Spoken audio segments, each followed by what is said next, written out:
la cátedra del Banco Santander, por la invitación, gracias a vosotros también. Y ya lo ha dicho José Luis, o sea, yo vengo como profesor fundamentalmente. Y yo me he acercado a esta problemática pues desde el cargo, desde la posición de director de campo virtual, en la cual, aparte de mi labor de profesor, pues he estado viendo, desde hacía bastantes años, la tendencia y la problemática y las dificultades de otra gente, de otros colegas nuestros. No soy especialista en el tema, pero con el transcurso del tiempo, digamos que he ido formando una opinión. No sé exactamente cuánto tiempo tenemos, voy a hacer una presentación, espero que sea ligera. Haré también, entraré en internet y haré una serie de prácticas, por decirlo de alguna forma, y quiero centrarme sobre todo en dos cosas. Una sería la necesidad de más formalismo, es decir, más licencias y mejores, y otro tema que tiene que ver también con el formalismo, que serían los registros de las obras de autor. Lo he titulado así, derecho de autor en el contexto profesional del profesorado universitario. Son reflexiones sobre cómo se genera el conocimiento en la universidad y qué implicaciones tiene. Puesto que tenemos que aprender algo, pues este va a ser el listado de conceptos que vamos a mencionar. Mentefactura o obra intelectual, en contraposición de la manufactura. Dominio público, hablaremos de dominio público, hablaremos de qué es propiedad y la capacidad de apropiarse de propiedades ajenas, que en el caso de lo que nos ocupa, es decir, de las obras intelectuales, es francamente fácil, sencillo a día de hoy. Los límites de la difusión del conocimiento, ¿por qué hay que difundir? ¿Por qué tiene que haber límites? Si es que tiene que haberlos. El régimen de propiedad intelectual, derecho de autor, el uso de una obra respecto a la explotación de la obra, integral copyright, Creative Commons lo voy a mencionar, aunque ya sé que ha habido una conferencia de Ignasi Labastida al respecto. X, una incógnita, años post-mortem autoris, cuánto tiempo queda protegida la obra, no la obra, sino la explotación de la obra una vez muerto el autor. Es aquí ir pensando, a ver cuánto puede ser, 10 años, 15, 25, 50, 70, 100. Bueno, pues es mucho. Ir más bien a los números que he mencionado al final. El Estatuto de la Reina Ana, que es una ley de 1710, que es algo importante, un hito, el Convenio de Berna, mencionaré a Laurence Lessig, y después otras cuestiones que tienen que ver con estos temas, de los derechos de autor, como puede ser el derecho moral del autor, el derecho de explotación, asuntos que tienen que ver con Creative Commons que voy a mencionar porque me parece que es importante, y después los dos últimos puntos que tienen que ver con el registro. Entremos en materia.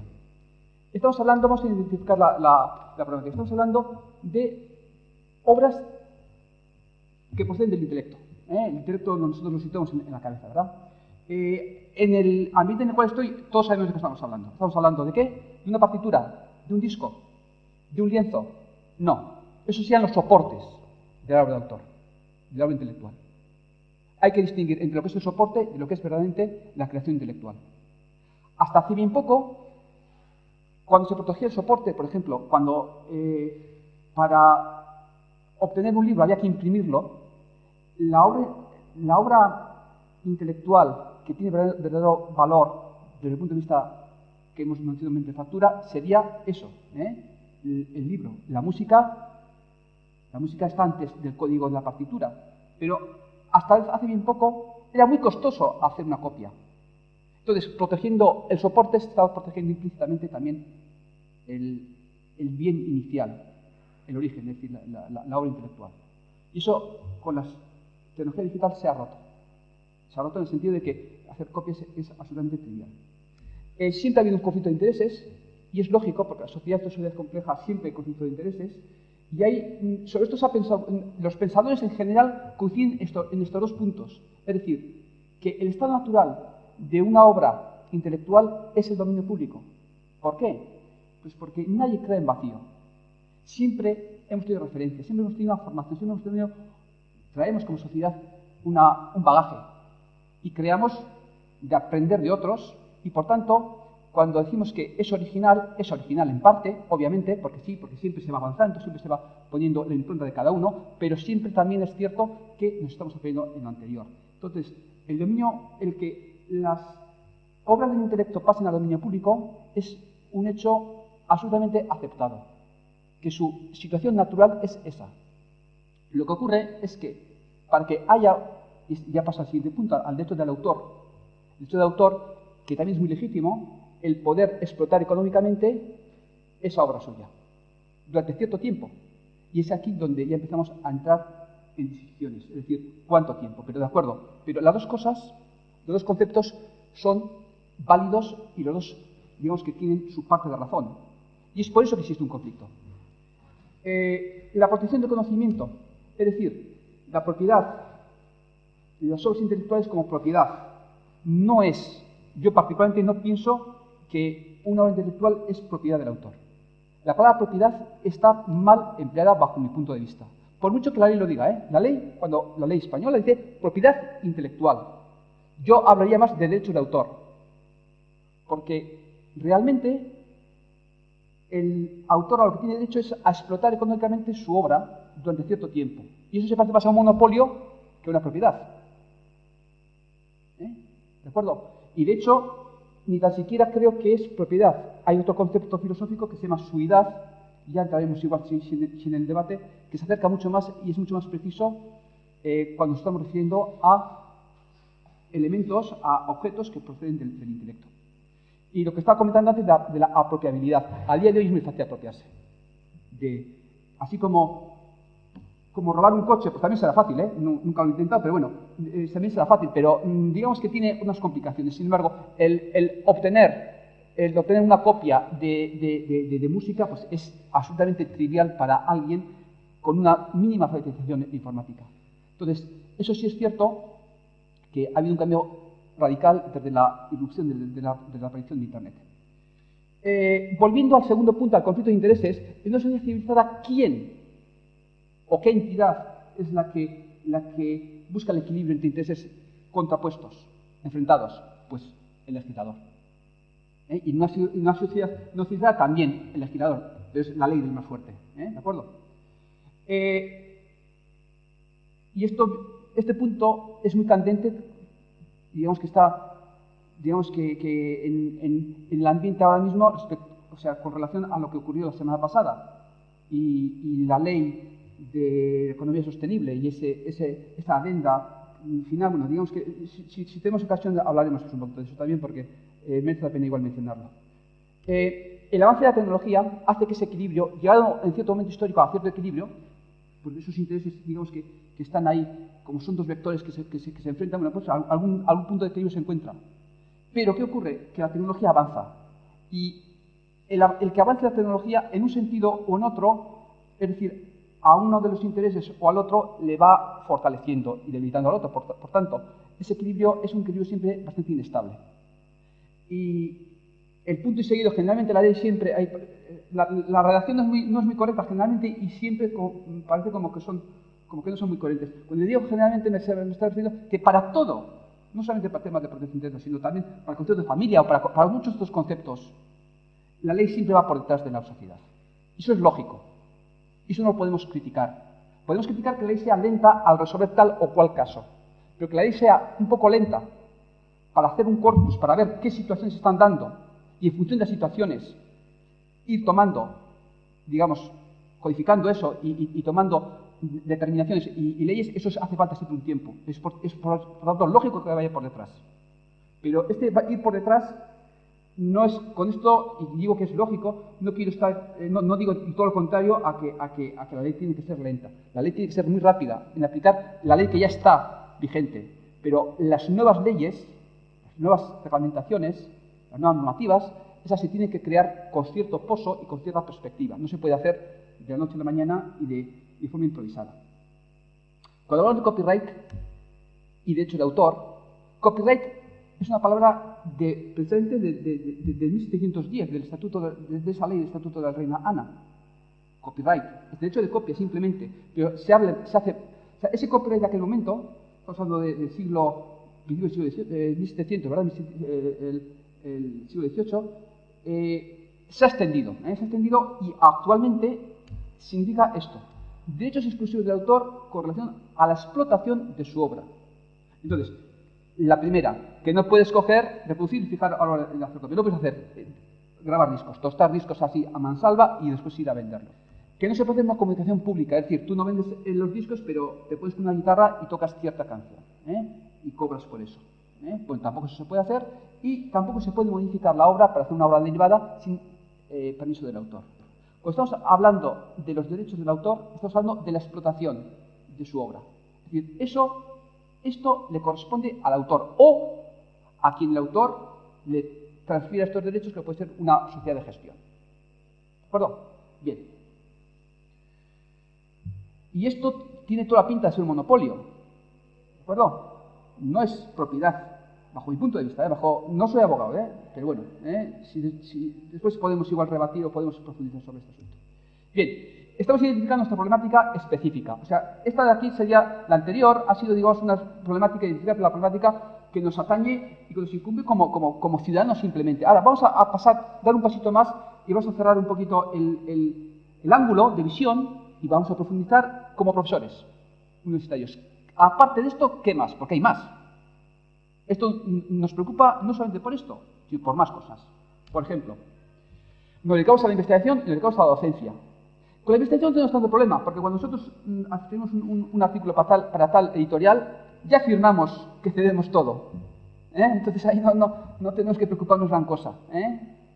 Quiero decir que ellos defenderán nuestros derechos, digamos que caemos en esa red, voluntariamente, porque después obtenemos la ventaja de esa referencia, que al final es bueno para nosotros profesionalmente, pues porque digamos que nos da notoriedad o lo que fuera. A la docencia. La docencia sí que tenemos más dificultades, porque los manuales que podemos estar utilizando en clase, podemos ilustrarlos con tal o cual fotografía, con tal o cual gráfico, que igual no es original nuestro, sino que está extraído de otro sitio. Eso cómo lo gestionamos, eso cómo lo vivimos, eso cómo lo manejamos. ¿De acuerdo? Frecuentemente trabajamos en equipo, lo cual siempre incluye un factor también de ruido. Hay que, bueno, pues porque uno hace una cosa o lo otro, en fin. Eso es una cuestión que yo creo que dificulta, o por lo menos matiza un poco nuestra perspectiva respecto a los asuntos que tenemos que ver de derecho de autor. Hacemos uso de fuentes metodológicas que lo acompañan. Nos están empujando a que utilicemos eso, porque por otra parte es imposible el que llevemos una evaluación, seguimiento mínimamente individualizado del estudiante si no metemos tecnología. Yo soy muy favorable a la introducción de la tecnología, bien hecho, ¿de acuerdo?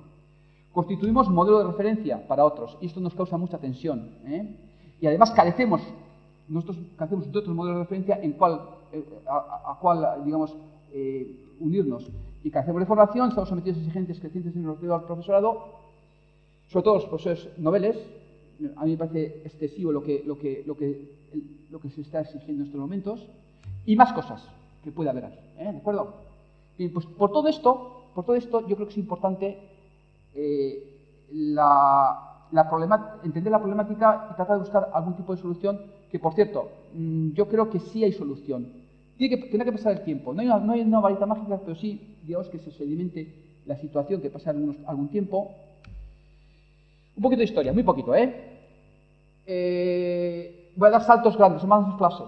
En la Roma clásica hay una crítica, digamos, una cita muy usada, es la de Marco Vitruvio, que fue un arquitecto de tiempos de Julio César.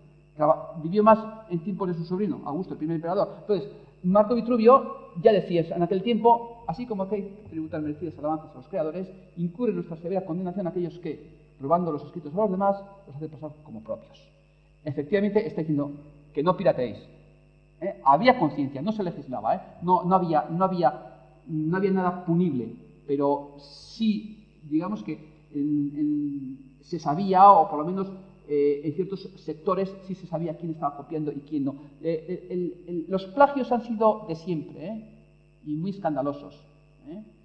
Esto nos ha llegado hasta nosotros porque Marco Vitruvio escribió un tratado de arquitectura, casi el único tratado de arquitectura de la Roma clásica que ha llegado, entonces es muy conocido en el mundo académico. Bien, Roma clásica. Había conciencia, o podía haber la conciencia por lo menos en las élites, pero no se legislaba. Damos un salto enorme, porque es que realmente después de Roma no hay nada. Hay muy poco, y lo que hay poco que hay es malo, la verdad. Y vamos a dar un salto hasta Gutenberg y la imprenta. Gutenberg, que trabajó fundamentalmente, bueno, la influencia fue a partir del siglo XV, pues claro, Europa en aquel momento estaba, digamos que cruzada de arriba abajo y de este a oeste con las guerras de religión, guerras o por lo menos conflictos. Estaban los protestantes calvinistas que la Iglesia como tal, y muy merecidamente, la moral se había relajado mucho, había verdaderamente un gran rechazo, por lo menos en muchos sectores, hacia la Iglesia tal y como estaba, digamos que conformada. Se empiezan a escribir las primeras Biblias en lenguas vernáculas. Lutero traduce al alemán, Joanes de Izarraga la traduce de euskera gracias a la reina Blanca de Navarra, que era calvinista, en fin. Y en español supongo que lo mismo, no conozco la referencia. Lo que sí es claro es que entre la parte protestante de la religión, pues sí se valoraba el que el fiel, a través de la lectura de la Biblia y sin el excesivo magisterio de la Iglesia, hiciera una interpretación de la religión. Claro, entonces la Iglesia y el estamento y las monarquías pues tienen que parar esto de alguna manera. Tienen que parar esto, digamos, toda esa corriente que está potenciada precisamente, ¿por qué? Pues porque existe ya la imprenta. Y que la imprenta te consigue hacer libros de una forma mucho más rápida que los manuscritos. Claro, como son hombres de la Edad Media, la solución que ellos adoptan es, en un gremio que ya existía en los burgos, que eran los libreros, los impresores, que fueran aquellos los únicos que podían imprimir, que los convertían básicamente en censores. Y era un monopolio que se les daba a los impresores. De ese caldo de cultivo, surge después un poquito más adelante, bastante más adelante, en el 1710, la ley específica sobre propiedad intelectual, sobre el derecho del autor, mejor dicho, bajo mi punto de vista, del Estatuto de la Reina Ana de Inglaterra, que es donde se marca ya el copyright como mecanismo. Pero esa ley está hecha no para los usuarios, en absoluto, no para los autores, tampoco, está hecha para los libreros, para los editores. ¿De acuerdo? Y es el primer hito en el cual, de alguna manera, sí se encuentra ese equilibrio que antes mencionaba. Un equilibrio bastante inestable, o bastante tendente a una de las partes, pero equilibrio al fin y al cabo. De hecho, fue la primera ley de este rango o con estas características y se extendió por toda Europa. A España llegó, creo que con Carlos III. Insisto, es fundamentalmente para los libreros. Y de hecho, vamos a ir a esta transparencia en la cual vemos qué interés merecía el autor. Es la portada del Quijote. Fijaos, el ingenioso, esto que esté mayúsculo así grande, pues bueno, pues yo me imagino que es por puro marketing. Pues para que, oye, es ingenioso, pues será gracioso, vamos a comprarlo.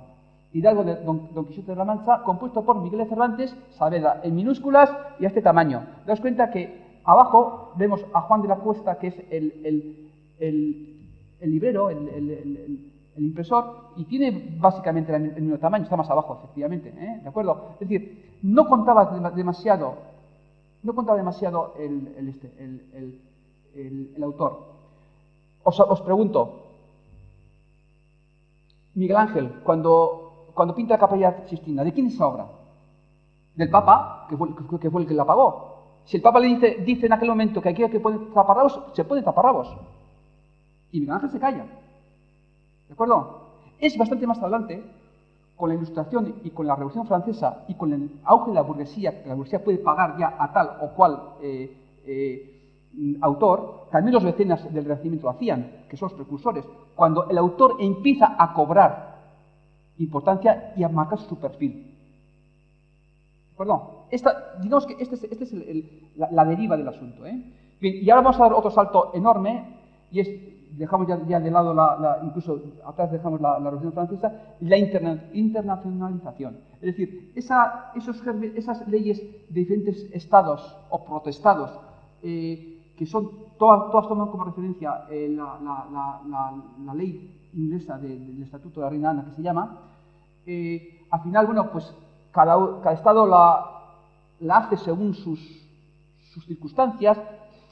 se protegen las obras de forma diferente y se ve la necesidad de hacer un congreso internacional, una convención, un convenio que se hace en Berna, fomentado en este caso ya sí por algunos autores, por ejemplo Víctor Hugo. Víctor Hugo fue uno de los catalizadores y los artífices de este convenio. Supuestamente Víctor Hugo, algunas de sus obras en algún lugar estaba mal protegida, no sé si era en Suiza o en Bélgica o donde fuera. Él creía que estaba mal protegida y digamos que se consigue un convenio en el cual ya se establecen cierta norma, que es la que, en esencia, la que en estos momentos tenemos. Lo que en estos momentos hablamos sobre el régimen de propiedad intelectual tiene su origen en el 1686 bueno, aquí veis, ha habido revisiones, ha habido cambios, pero en esencia es esto de aquí. Para Europa, en Estados Unidos, han tenido un camino distinto, ciertamente distinto. Después han confluido, es la siguiente transparencia. En Estados Unidos ratifican el convenio de Berna 100 años más tarde. ¿De acuerdo? Hombre, es que mucho antes tampoco Estados Unidos no existía, pero bueno, digamos que gran parte de la existencia de Estados Unidos ha estado con una cultura y con una normativa y con una visión de la protección intelectual absolutamente distinta al convenio de Berna. Allí era necesario hacer el copyright. Había que ir a un sitio, registrar la obra, poner la famosa C, y a partir de ese momento ese era terreno vedado. Todo lo que no tenía copia, todo lo que no tenía ese anagrama, se podía copiar, se podía comerciar con ello. ¿De acuerdo? El convenio de Berna dice lo contrario. El convenio de Berna dice, no digo que diga mal, yo creo que de hecho dice bien, es decir, la obra le corresponde sus derechos al autor desde el momento en que la genera y que la crea, y no tiene ni por qué marcarla. ¿De acuerdo? Y además se propone que haya, incluso más allá de la muerte del autor, que haya unos años en los cuales los herederos con comillas, que no estamos hablando de la viuda, o viudo, y los hijos, que probablemente suelen ser otras agencias, otras entidades, las sociedades de gestión, pueden explotar esa obra. Y es aquí donde hablábamos antes de los cuántos años eran post-mortem autores, 70 años. Al día de hoy, 70 años, al día de hoy estamos en el principio del siglo XXI, es una barbaridad. En 70 años, haceros una imagen de lo que podía ser Zaragoza hace 70 años. Pues dentro de 70 años será más distinta de lo que es ahora mismo. O sea, a mí me parece una barbaridad de demasiado largo. Demasiado largo para ser un monopolio. Si fuera una propiedad realmente, joder, que sea de por vida, como todas las propiedades. ¿De acuerdo? Bien. Vamos a ver. Cuando se ratifica el convenio de Berna en Estados Unidos, a partir de ahí hay una escalada de aumentos en los años de protección. Al principio, en Estados Unidos eran 14 años. Que se podía renovar por otros 14 años si el autor creía que era conveniente. Si a él le seguía reportando dinero, volvía al registro, pagaba muy poquito y tenía otros 14 años, hasta 28 años. Y después eso se fue alargando. Y en el año 1999 se hace una nueva ampliación de protección de los 50 años a los 70. ¿Por qué? Pues como en Europa eran 70 años y en Estados Unidos eran 50, pues dicen, no, pues mira, pues vamos a pasar a 70. Y Lawrence Lessig hace una demanda porque él cree que es anticonstitucional esta situación, porque en la Constitución americana se dice taxativamente que la administración tiene que velar por el impulso de las artes y de las ciencias, y esto al final es empobrecer, porque digamos que es tener un monopolio, y en el 2002 la Corte Suprema reafirma la extensión del plazo, pierde la demanda. Y como reacción no sé si de ira o no sé exactamente qué sería, por lo menos sí de desencanto, pues es cuando Lawrence Lessig crea las licencias Creative Commons. ¿De acuerdo? El origen de las Creative Commons es precisamente eso, con dos radios de acción. Una, publicar las obras en Internet y facilitar a los usuarios la localización y el acceso para pedir los permisos.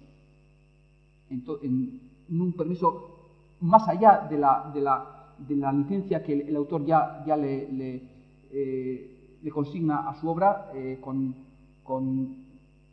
con la Creative Commons que haya elegido. ¿De acuerdo? Digamos que esos son los motivos.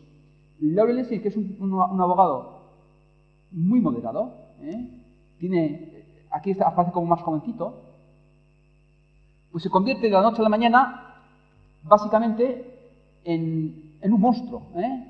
Digamos si le leemos a Laurel Lessig, verdaderamente es una persona muy templada, muy templada. Y yo diría que es más bien conservadora. ¿De acuerdo? Vamos a recapitular un poquito. Origen de la obra. Cuando el autor la crea. Y la puede crear en una servilleta, de papel. ¿De acuerdo? Que todo es obra, supuestamente. Defunción del autor. Bueno, pues en esa franja roja la obra está muy protegida, porque el autor está encima de ello. ¿De acuerdo? Digamos que la ley la ampara y además, digamos que en ese momento, digamos que es fácil el actuar contra alguien que está rompiendo o vulnerando ese derecho de explotación correcta. Después hay 70 años, y a partir de esos 70 años entra en el dominio público. Pero ojo, hay ciertos derechos, no esos 4 que he comentado antes que eran de la explotación de la obra, sino hay ciertos derechos que son perpetuos para el autor. Para el autor para el autor, esté vivo o muerto. O sea, de hecho, serían estos. El autor siempre tendrá sobre su obra los siguientes derechos irrenunciables. Siempre. Decide si su obra es divulgada y en qué forma. Eso solamente lo hace una vez. Una vez que lo divulga, ya divulgado está. El autor puede coger hacer una obra y no divulgarla. ¿De acuerdo? Hay contraejemplos. Por ejemplo, Vladimir Nabokov, a ver si entra bien el internet. Vladimir Nabokov hizo un manuscrito sobre una obra que no se publicó porque no quería que se publicara, lo dejó bien patente y su hijo Dmitri ahora lo ha publicado. ¿Por qué? Pues porque necesitaba dinero por la razón que fuera. O igual no por temas económicos, pero subastan manuscrito de un inédito Nabokov, pues hombre, parece que es por dinero. Es decir, esto es un derecho del autor, pero después eso cómo se ejerce ya no depende del autor. ¿De acuerdo? Exigir el reconocimiento como autor de tal obra. Y esto me hace mucha gracia, porque voy poniéndolo, porque íbamos en coche, y mi hijo era pequeño en aquel momento, y pusimos una cinta de música clásica, que es muy típica, yo creo que es la melodía más versionada del que ha existido, y él dijo, coño, ¿cómo lo llama él? Canon Rock. Y dijo, pero Neko, por favor, pero es que no se llama, para él, voy a poner un poquito más adelante, todos lo hemos conocido, para él esta obra es de esta persona, de un tal Jerry. No, señor. O sea, tú puedes hacer la versión, pero tiene que quedar bien claro que esa obra no es tuya. Le estás dando tu impronta. Estás llegando a un público que de otra manera no accedería a esa obra, ¿de acuerdo? No se está oyendo, pero bueno, pero es un tema del sonido. Lo que quiero decir es lo siguiente, que ni tan siquiera se hacen lo mínimo, como puede ser el referenciar las obras correctamente. Se coge y no se referencia. Eso va en contra de cualquier buena práctica. Exigir el respeto de la integridad de la obra, es decir, eso no es que tiene que ser exactamente igual, sino no tergiversarla, ¿de acuerdo? Y el derecho a poder retirar la obra del comercio por cambio de convicciones intelectuales o morales. Eso también lo puede hacer el autor. Muy probablemente, si es que eso ya está, digamos que en un circuito comercial, igual tendrá que pagar a quien está haciendo le tendrá que restituir en el gasto pero tiene derecho a retirar la obra. Estos son derechos morales. Que no, insisto, esos no decaen jamás.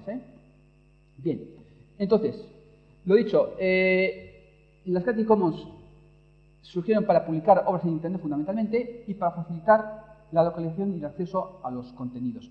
Y tiene las siguientes características. Intención, favorecer el dominio público. Vemos después cómo lo hace. El fundamento conceptual y legal es una licencia más. ¿De acuerdo? Y es por esto que algunos la critican. Porque también hay fundamentalistas del otro lado. Los fundamentalistas del dominio público lo critican precisamente por esto. La estrategia es, más que prohibir, dar derechos. Dar posibilidades, ¿de acuerdo? Algunos no sería todos los derechos reservados, sino su lema sería algunos derechos reservados. Y el procedimiento es, sobre todo, la sencillez en la elección. Y lo vamos a hacer para que veáis que es algo muy, muy fácil de hacer. Bien, es un intermediario, facilita al autor publicar la obra, y eso al autor, y visto desde la óptica del usuario, le facilita localizar obras ajenas, que les pueda igual remezclar o utilizar, ¿de acuerdo? Es decir, tú puedes ir... vamos a ver, nosotros podemos ir... No sé ni... Vamos a abrir una nueva ventana. Vamos a Google aquí y hacemos Zaragoza.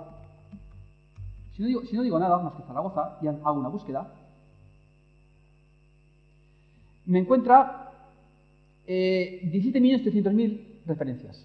¿De acuerdo? Se puede hacer... Perdón un momentito, ¿Cómo cambio yo esto? Quiero cambiar de idioma. Esto tiene que haber hecho antes, pero hasta que no me lo cuento. Yo creo que con eso será suficiente. Aquí, bien. Lo he dicho. Si pongo aquí Zaragoza, y es una búsqueda en base a ese término. Tenemos 17 millones de referencias, ¿de acuerdo? Pero podemos hacer una búsqueda avanzada, y esto es importante, porque podemos fijarnos en este campo de aquí, derechos de uso, ¿de acuerdo? Y podemos filtrar esos 17 millones por aquellas licencias que se puedan compartir libremente. Vamos a encontrar bastantes menos. Hacemos la búsqueda, que sería aquí, ¿verdad? Buscar aquí. Y pasan a ser 273.000. La primera, que era un mapa, pues sí, sigue siendo la misma. La de Wikipedia también, pero ya las otras igual no tanto. ¿De acuerdo? Pues mira, hay un restaurante que tiene una web en la cual se puede coger fotografías y se puede compartir libremente. Quiero decir con esto lo siguiente, bastante aquí, cuando se marca cierto contenido, por ejemplo una web que se puede compartir, los motores de búsqueda esto lo reconocen. Y nos da la posibilidad de ir a Flickr, que es un banco excepcional de fotografías, y buscar solamente aquellas que podemos utilizar. No hacer una búsqueda a lo bestia, porque si hacemos a la bestia, pues va a entrar todo. Van a entrar también obras con copyright, con derechos reservados, con derechos de autor. Entonces, eso es importante. Tenemos que tener cierto cuidado y hay herramientas, ¿de acuerdo? Bien, entonces, en la publicación es lo que el autor crea la obra, por ejemplo, un blog, un wiki, un sitio web, cosas que no hacemos casi nunca, Pero bueno, después entraré después en los contenidos, Le elige una licencia, Creative Commons, la que él quiera, y Creative Commons tiene una gama importante de licencias, desde unas que son muy restrictivas, muy parecidas al copyright, a otras que son muy parecidas al dominio público. Es una gama amplia, la que elija el autor.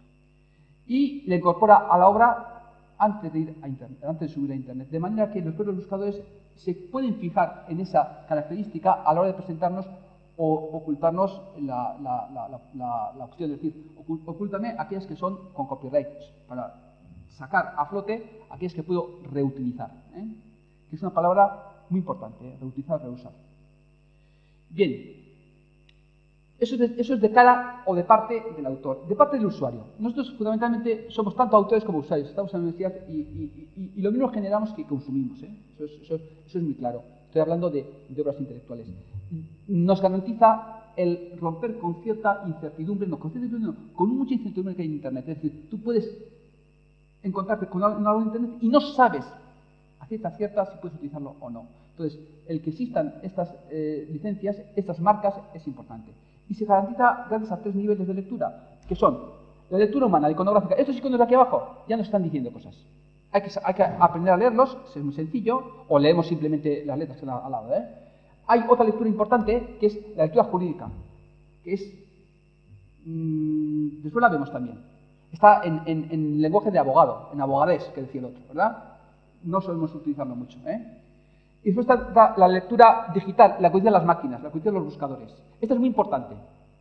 Y cuando nosotros incorporamos una licencia Creative Commons a un contenido, las 3 lecturas van insertas. Una para las personas, otra para los abogados, que es categoría aparte de la persona, por lo visto, y otra tercera para las máquinas. Bien. Aquí están las licencias. A mí me gusta explicarlo de esta manera. Es muy cartesiano, Soy ingeniero. Para bien o para mal. Son 4 condiciones, de las cuales 2 de ellas están íntimamente relacionadas. Es decir, son 3 condiciones. Una y las 2 van juntas. La condición A. Se pregunta, cuando yo voy a utilizar material ajeno, ¿tengo que poner la referencia de quién es el autor? Sí. Siempre sí. Es decir, en la mezcolanza de estas 4 condiciones con sus posibilidades que tiene cada una de ellas, que esta es solamente una única posibilidad. Bueno, pues esta aquí, en la columna de aquí va a ser que sí, que siempre tienes que decir de quién estás tomando ese bien, ¿de acuerdo? La segunda opción, ¿puedo utilizar o no puedo utilizar comercialmente la obra? Pues lo que haya dicho el autor, que sí o que no, tiene 2 posibilidades. Y estas 2, la C y la D, que van juntas, tienen 3 posibilidades. Pues idea número 1, no puedes hacer obra derivada. Utilízalo, pero tal cual. Opción número 2. Sí puedes hacer obra derivada, sin más, y dentro de esto sí puedes hacer obra derivada, pero cuando tú licencies tu obra derivada, tienes que poner una licencia que no restrinja, sino que sea como mínimo como la mía. Es decir, vamos a ver, nos ponemos aquí. Este es el autor, yo utilizo lo suyo.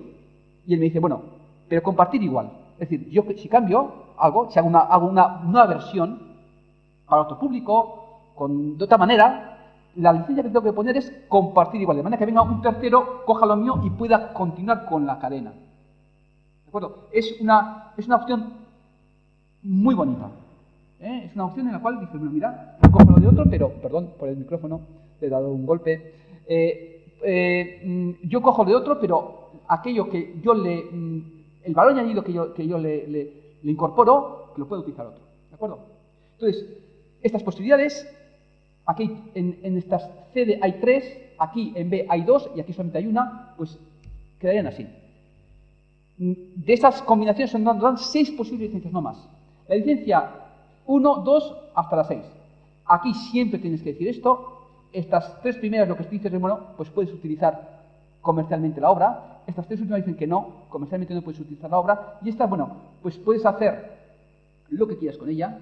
Puedes hacer lo que quieras, pero la licencia tiene que ser de compartir igual. Y esta, que no puedes hacer ninguna transformación, ninguna obra derivada. Esta es lo mismo, ¿de acuerdo? Están ordenadas de menos restrictiva, la 1, a más restrictiva. ¿De acuerdo? A lo bestia, cuanto más iconos tenga, más restrictivo es. ¿De acuerdo? Y estas son, atribución, decir de quién es y que haga lo que quiera, atribución y compartir igual, atribución pero no hacer modificaciones y las otras. ¿De acuerdo? Bien. ¿Cómo vamos de tiempo? Bien. No me falta mucho, pero quiero entrar en Creative Commons. Cuando decía que esto es muy fácil de aplicar la licencia, es que es muy fácil de aplicarlo. Si vamos, esta es la página de Creative Commons. Publica con CC, con Creative Commons. Pues es simplemente ir aquí. Imaginemos que tenemos, pues lo he dicho, un wiki, un blog. Espera un momentito. Es que ¿sabes lo que ocurre? Que me encuentra mi navegador. Y aquí no veo que... A ver. Me encuentra mi navegador. Y me pone en euskera. Grandes remedios. Suelto. Cojo este navegador. Control C. Escape. Vamos a coger este.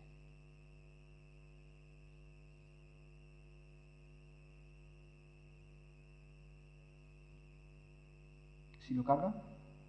Bien, entonces, control V aquí, paro esto. Vamos a ver. Bien, entonces supongo que aquí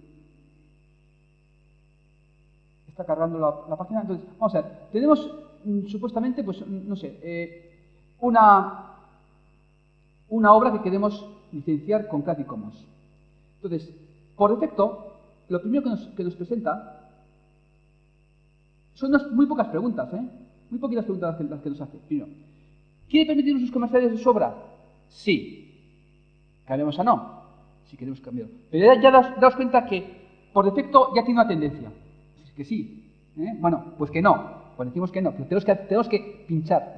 Digamos, por eso es cuando se dice que Creative Commons como concepto trata de potenciar el dominio público, en parte es esto. En parte es que por defecto te va a dar la licencia más amplia posible. ¿Quiere permitir modificaciones de su obra? Digamos que sí, pero que se comparta de la misma manera. ¿De acuerdo? Y pues una cosa importante, por lo menos que se puede elegir es la jurisdicción de la licencia, pues para España. Si no, hay países que no tienen, que no han desarrollado, no han traído a su legislación las licencias Creative Commons. Hay una licencia Creative Commons genérica, ¿de acuerdo? Bien, con esto, después se le puede poner también alguna información adicional, pero no es más que estas preguntas, ¿de acuerdo? Con estas preguntas ya damos a escoger la licencia y sin más nos presenta, pues hombre, nos presenta un código HTML de manera que si esto lo incrustas en la página web te aparece pues el logo con los iconos y esta, ¿de acuerdo? Puedes bajarte la imagen y la licencia como tal se ve de esta manera. He pinchado aquí. Esta es la licencia, la parte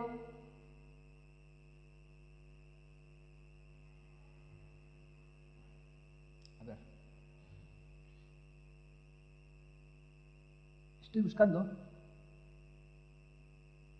Bien, esta es la licencia. Estoy buscando la licencia, la visión. No es esto de aquí. A ver, será aquí. Será pinchar. Quería mostraros la versión, no la visión, sino la lectura jurídica de la Creative Commons, y no la estoy encontrando. No la estoy encontrando. Sí. Dime, Ana. Esta de aquí.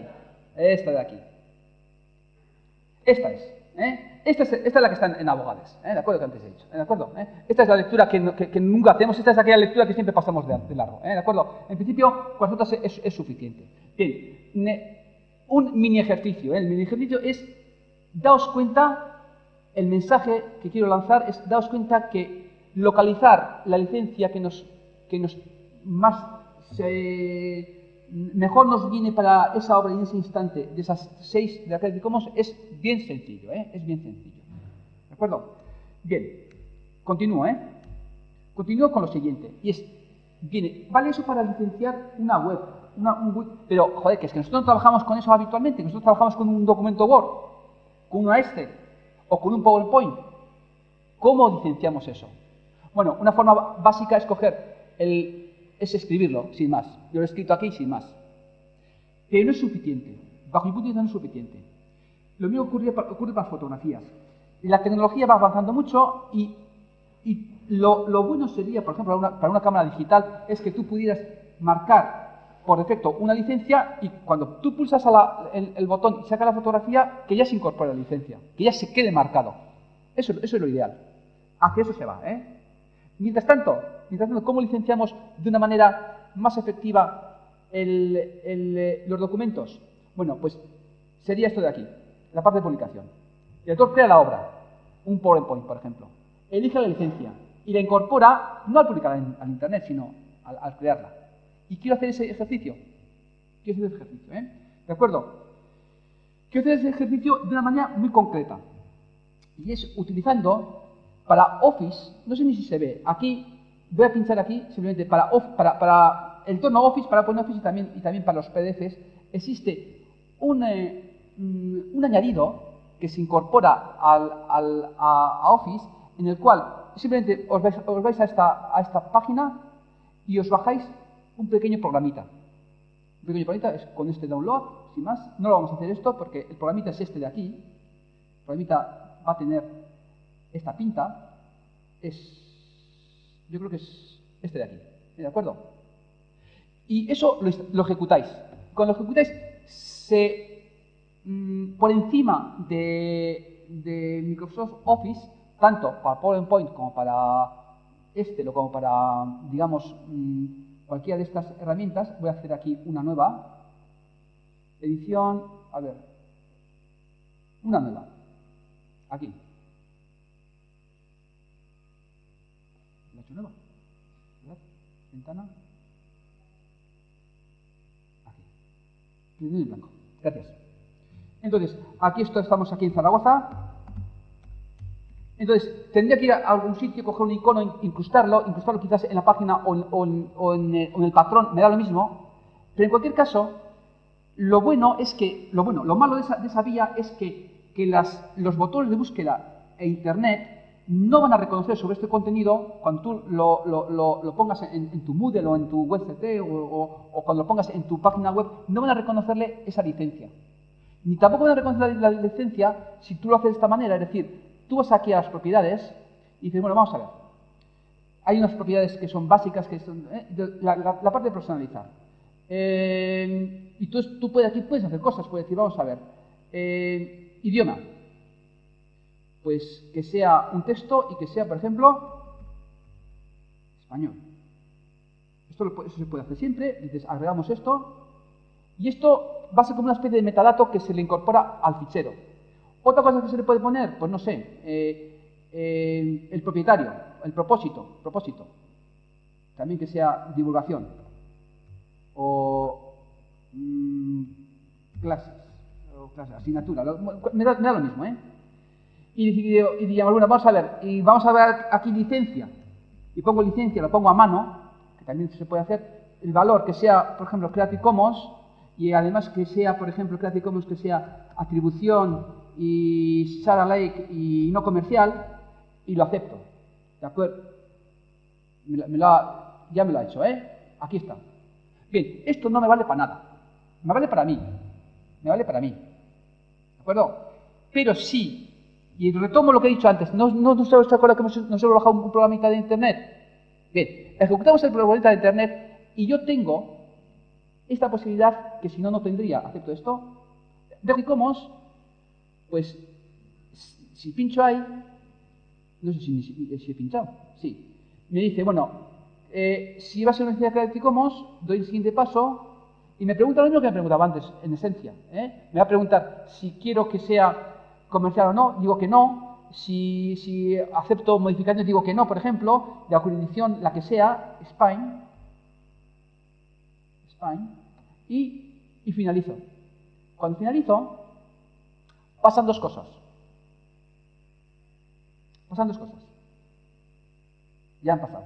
Una es que tengo otra diapositiva al final, en la cual me ha incorporado ciertas cosas. Que esto no me importa tanto. Me importa lo que ha pasado y que no hemos visto por debajo es lo siguiente. Que le ha puesto a este fichero unos metadatos por debajo, que son estos. Vamos a propiedades. Antes teníamos estas tres que hemos puesto aquí. No sé si se ven, ¿eh? Y sin embargo, le ha puesto otras. Voy a ponerlo aquí más grande, hasta aquí. Le ha puesto otras que son de acuerdo a los TIC que he hecho, que estas sí las interpretan las máquinas. ¿De acuerdo? Y es sencillo. ¿Esto lo vamos a hacer para todo pobre y miserable que hagamos? Pues igual no.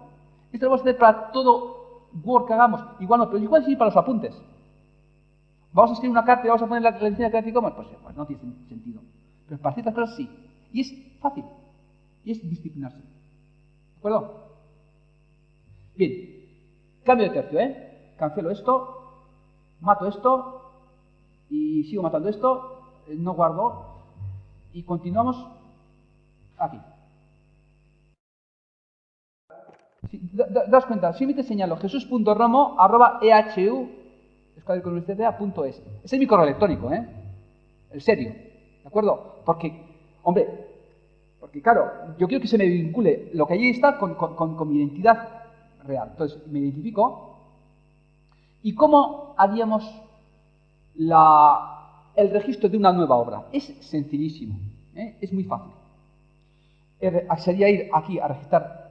Yo tengo registradas 14, muy pocas cosas. Y la última que he hecho ha sido precisamente este PowerPoint, tal cual. ¿De acuerdo? Que os lo podéis incluso bajar de aquí. Porque tú subes la obra y según qué obra es, puedes decidir, vamos a ver, venga, registrar nuevas obras. Están saturados porque se está registrando del orden de, me decían, diariamente entre 6.000 y 10.000 obras. Es mucho, ¿eh? Es mucho, es una barbaridad, ¿eh? Entonces, se puede subir un fichero o se puede, claro, una escultura una escultura lo que hace es sacar unas cuantas fotografías que la definan bien y subes el pack de fotografías. Una obra musical, pues subes el MP3 o sea, siempre hay formas de esto. Entonces, pues igual subo un fichero. Subo un fichero, voy a elegir un fichero chiquitín,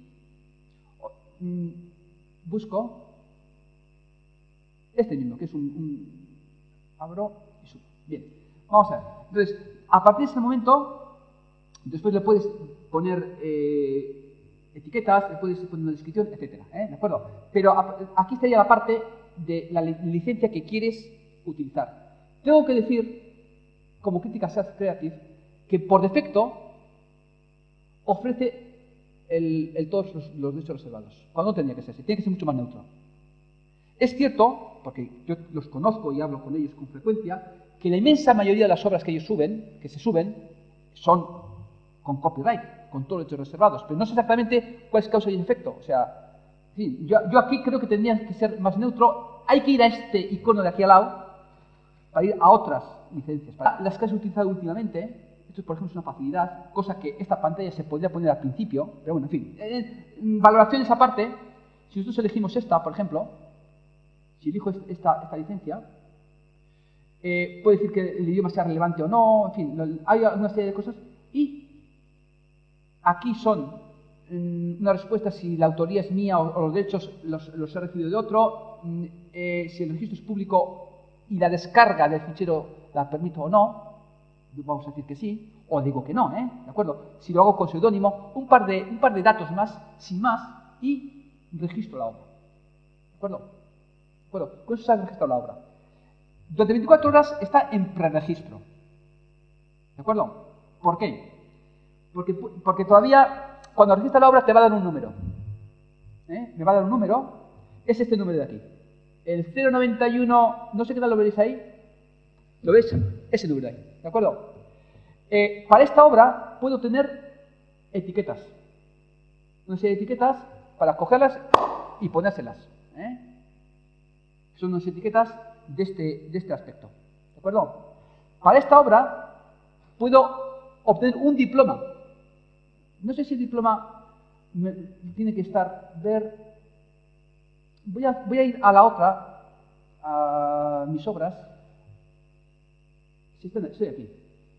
El certificado. Es que esta no tiene certificado todavía, el diplomita, porque está en preregistro. Pero esta, sin embargo, sí ha pasado un diploma que es este de aquí. ¿De acuerdo? En este mundo de las papelitis últimamente, pues el que te dé un diploma así por la cara, pues parece como interesante, ¿verdad? Bueno, pues no, pero no tiene, es anecdótico, pero vaya, que es cierto que ellos llevan un registro muy correcto desde el punto de vista formal y muy útil. Útil sobre todo porque es así de sencillo, ¿de acuerdo? Bien, ¿qué ocurre si yo quiero incorporar? Me voy a la última transparencia y en la última transparencia he incorporado este logo. Pues este logo solamente lo puedo incorporar una vez que haya hecho el preregistro. Voy al preregistro, cojo ese logo, voy al original que tengo, lo inserto y lo vuelvo a subir. Antes de subir un fichero. Puedes subir tantas versiones de ese fichero, machacando el anterior, en esas 24 horas. De manera que después de esas 24 horas ya no se puede modificar ese fichero. Y ese fichero puede llevar también el logo, si lo crees conveniente, porque, claro, para que te den un logo tienes que haber subido algo, tienes que haber hecho el preregistro. Pero una vez que tienes el preregistro puedes obtener el logo, insertarlo y volver a subir. ¿De acuerdo? Bien, estoy haciendo campaña descarada hacia Self Creative, pero no me importa, porque creo, sinceramente, que es un servicio muy útil, o por lo menos para tenerlo en cuenta, ¿de acuerdo? Sin embargo, por contraste, hay también algún otro servicio. Por ejemplo, si tú tienes una página web, legalmente no se puede poner ISBN.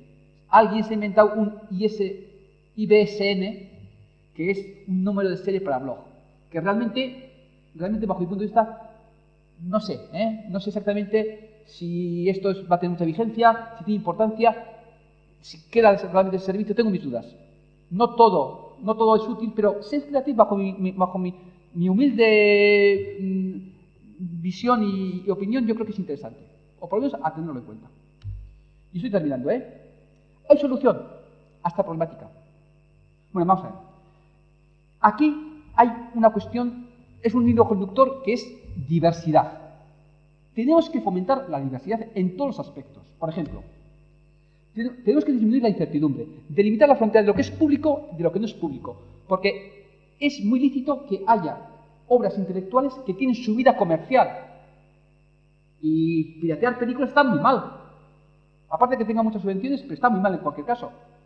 ¿De acuerdo? Y piratear música también está mal, porque esa música tiene su vida comercial. Lo que ocurre es que muchas veces la vida comercial finaliza. Por ejemplo, para los libros al de un año ya no se editan nuevos libros, y se pierden, y no se rescatan, y se pueden estar utilizando en esta otra segunda vida, y eso, los derechos de autor en estos momentos, con 70 años post-mortem autoris, pues al final lo que estamos haciendo es metiendo en un baúl sin fondo y a oscuras un montón de conocimiento, que nadie puede meter la mano y sacarlo.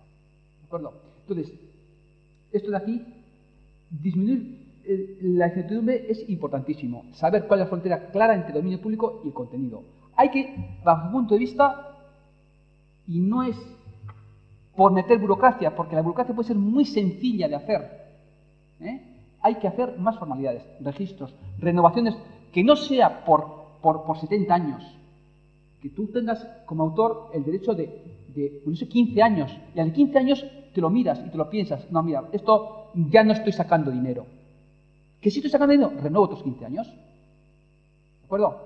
Renovaciones, el marcar las obras para que quede bien patente y bien claro qué es dominio público y qué no es dominio público. En estos momentos, como no tengo una marca, es copyright. Ahora, por defecto, si no pone nada, es copyright. Es decir, no lo puedes usar para nada. Hay cosas que sí se pueden, que el autor sí podría querer que se utilizaran. Disminuir los plazos de protección. Tenemos como referencia el modelo de las patentes, que funciona y es mucho más sensato. Y esto es casi una patente, porque es un monopolio, que no es propiedad, insisto. En la renovación periódica, antes lo he comentado, estrechar el radio de acción de lo que es la protección. Antes era solamente el copyright. Ahora es todo. Es que no puedes ni prestarle a un colega. Antes comprabas un periódico y se lo dabas al otro. Ahora mismo no se puede hacer eso tampoco. La protección ha ido avanzando en su radio de acción demasiado. Y hay que asegurar la posibilidad de obra derivada, bajo mi punto de vista, y conceder derechos de uso mediante condiciones estatutarias. ¿Qué son condiciones estatutarias? Vamos a ver. Cuando hay una tecnología y viene otra tecnología a sustituirla o a competir contra esa tecnología, el dinosaurio que está situado en el mercado, ¿qué es lo que hace? Pues impedir. ¿Cómo? Vamos a ver. Ejemplo, la televisión digital. En la televisión digital no hay problema porque son las televisiones analógicas las que están potenciando, las que se van a hacer con el negocio de la televisión digital. Pero vosotros imaginaos que fueran otras personas diferentes. Y las televisiones analógicas digan, no, pues no te paso los contenidos. O te los paso a un precio exorbitado, con lo cual a esa criatura que están haciendo la asfixian, la ahogan. Eso siempre ha ocurrido. Ocurrió con el desarrollo de la televisión por cable en Estados Unidos, ocurrió a principios del siglo XIX, a principios del siglo XX con las gramolas. Ocurrió eso. El dinosaurio grande no deja crecer a los que innovan. ¿Eso cómo se ha solucionado normalmente? Pues evidentemente fomentando la innovación y evidentemente pagando de alguna manera, porque ya que vas a utilizar los contenidos de esas televisiones analógicas, habrá que pagarle, pero no lo que diga la televisión analógica, sino lo que diga la administración. Hace como una especie de laudo. Eso se llama condiciones estatutarias. Eso es una solución que ha funcionado hasta la fecha. ¿De acuerdo? Limitar la concentración. Esto es un hecho. O sea, los medios de comunicación, del entretenimiento, no tanto la cultura como el entretenimiento, las compañías de telecomunicaciones, y también las del software, las sociedades de gestión, que son todos... O sea, la sociedad de gestión es una única sociedad de gestión. Cada una se reparte... Cedro, la parte de los libros, las GAE, la parte de la música, la del cine, pero es una única, y no puede haber más que Cedro para la edición de libros, porque es así, legalmente. ¿Cómo es eso? ¿Os imagináis que solo puede haber una universidad en España? ¿Qué es eso? O sea, la competencia, y con los medios de comunicación lo mismo, y con el entretenimiento lo mismo. O sea, hay que limitar la concentración. Y desde luego, algo fundamental, neutralidad y equilibrio por parte de la administración. La última semana, a mí me parece, vamos, evidentemente, vamos, mal. O sea, la administración tiene digamos que puede estar muy pillada, simplemente... la crónica de un manifiesto. Bueno, lo que ocurrió la semana pasada. Bueno, no, si acaso después lo comentamos. Yo creo que es un ejemplo de no neutralidad por parte de la administración. Y Creative Commons es la solución, en parte es la solución. Trata de fomentar el uso libre, se basa en el mecanismo de la licencia y por tanto es criticada por la parte más extremista de Internet. Toma como estrategia lo de autorizar, se decanta por el interés público, necesita tiempo, como toda esta tecnología, como toda esta situación necesita tiempo para sentarse, y es preciso que avance para que el marcaje sea automático y que lo hagan los propios elementos, el propio ordenador, la propia cámara de fotos, la cámara de vídeo, tu grabadora, etc. Los productos llevarían incorporada la licencia y sería más fácil la compartición. La pregunta es, ¿queremos compartir? Esa es otra pregunta. Y hay algunos ejemplos de éxito de Creative Commons, como por ejemplo OpenCourseware como proyecto. Y simplemente, con esto doy por terminado unas referencias importantes, sobre todo yo destacaría la segunda, la Lawrence Densif, el libro Cultura Libre. Es importante ese libro, es un libro muy ameno de leer, lo tenéis en PDF en la red, es muy ameno de leer.